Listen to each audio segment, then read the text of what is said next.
Alright, who else is prepared to get completely destroyed on their main card picks? Because I am, and it's not really an issue when the matchups are this good, when the card is this good.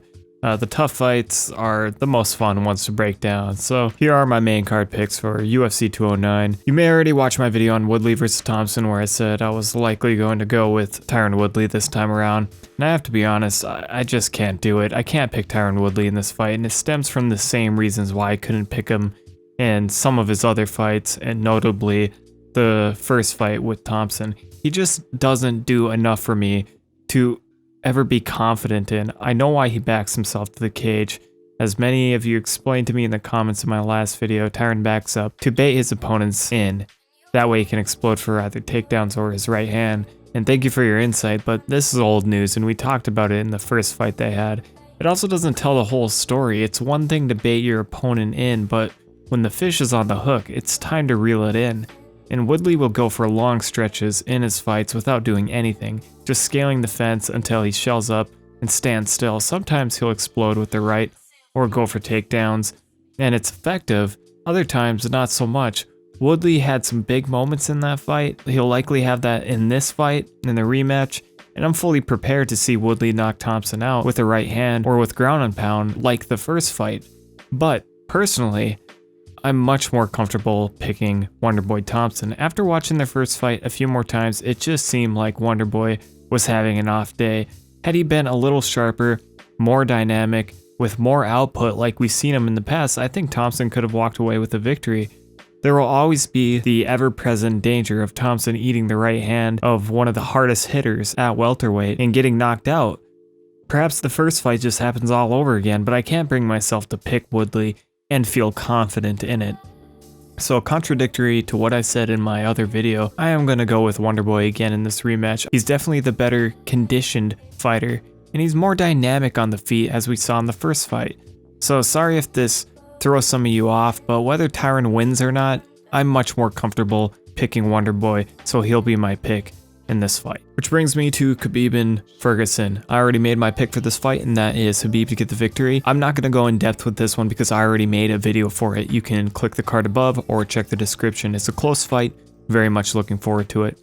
And now next onto a fight that totally doesn't matter, and that's Rashad Evans and Dan Kelly. Old man Dan always seems to find a way to win. He has the chance to do it again against Rashad Evans, who is likely going through a rough weight cut to make it to middleweight. Evans hasn't looked himself in a very long time, and he is only a few years younger than Kelly. Now, I have been doing alright picking Kelly in his last few bouts, but even with all the warning signs surrounding Evans, I can't discount that he's just the better fighter everywhere. I should probably take my own advice and understand that just because a fighter is better technically doesn't mean they're going to be more effective, but I'm not.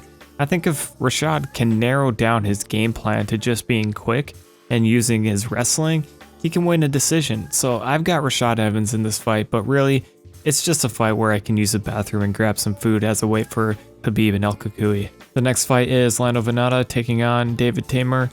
Not spending any time on this fight, just watch my fight study video on this matchup. I think it's a close one. Vannata having a slight edge in a few areas. I see him winning either by submission or decision. And finally, the first fight to open the pay-per-view is a rematch between Alistair Overeem and Mark Hunt. Another fight where a lot of factors come into play with the added heavyweight factor, where any punch could end it at any time. If I'm looking at this strictly skill for skill, I think Overeem could easily win the fight by either keeping range and kicking the shit out of Hunt, or taking the fight to the ground and submitting him like the first fight. Alistair's chin doesn't hold up well to punishment. Even though it's at a heavyweight division, it still doesn't hold up well. Mark Hunt, on the other hand, hasn't really looked himself the last few fights. It takes him a while to pull the trigger now, and although his takedown defense has improved, Alistair is explosive, and one well-timed takedown could secure him an entire round or a victory. But I am picking Mark Hunt in this fight. Alistair has more ways to win, and has a higher probability, I think, of getting the victory, but I just think Alistair can be his own worst enemy. I think over the course of 15 minutes, Hunt finds a way to corner him and knock him out.